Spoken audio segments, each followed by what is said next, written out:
You might want to travel by Kiribati.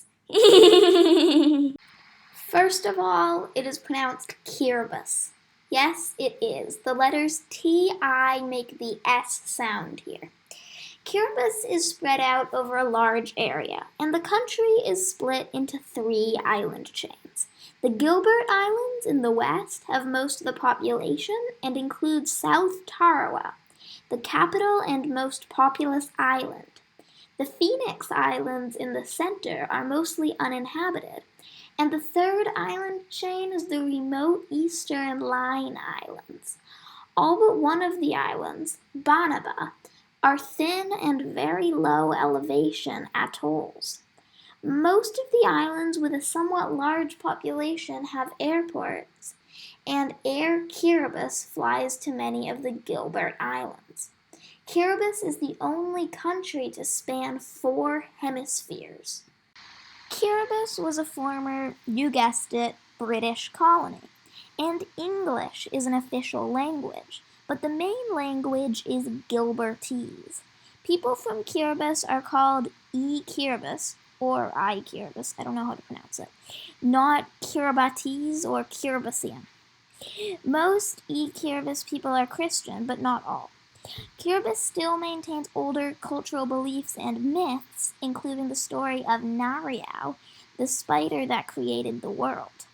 Fish and seafood are common on Kiribati for obvious reasons, and there are also coconuts, breadfruit, and taro. The flag of Kiribati is really good, and made up of blue and white waves below a field of red, with a yellow sun and frigate bird. The waves represent the Pacific Ocean. The frigate bird officially represents freedom, power, and Kiribati dancing, and the sun represents the islands being near the equator. The Line Islands in eastern Kiribati are also the first place the sun officially rises on a new day. Kiribati has the lowest GDP per capita in all of Oceania and has very limited natural resources.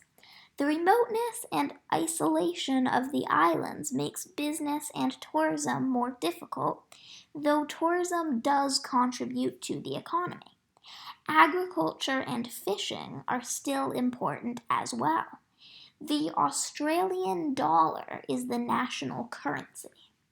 Much of Kiribati's budget comes from foreign aid from countries such as Australia, and maintaining good diplomatic relations with those countries is very important. Kiribati officially recognized Taiwan until 2019, when they switched to the People's Republic of China.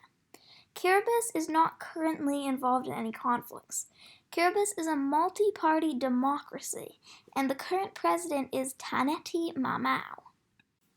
The very thin and low atolls of Kiribati are very susceptible to rising sea levels, and it would be one of the first countries to sink if the sea keeps rising.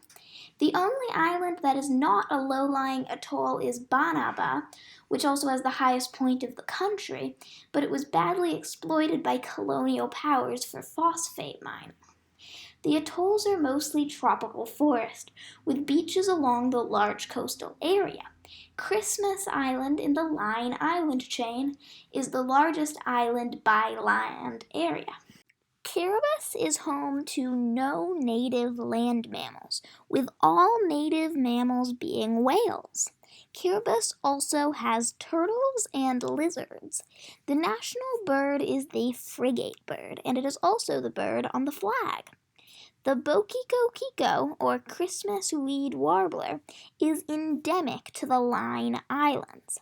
Many birds in Kiribati have some connection to the ocean, such as petrels, terns, tropic birds, and shorebirds. So, in conclusion, Kiribati may be isolated, but it is beautiful and interesting. Stay tuned, Curacao is coming up next.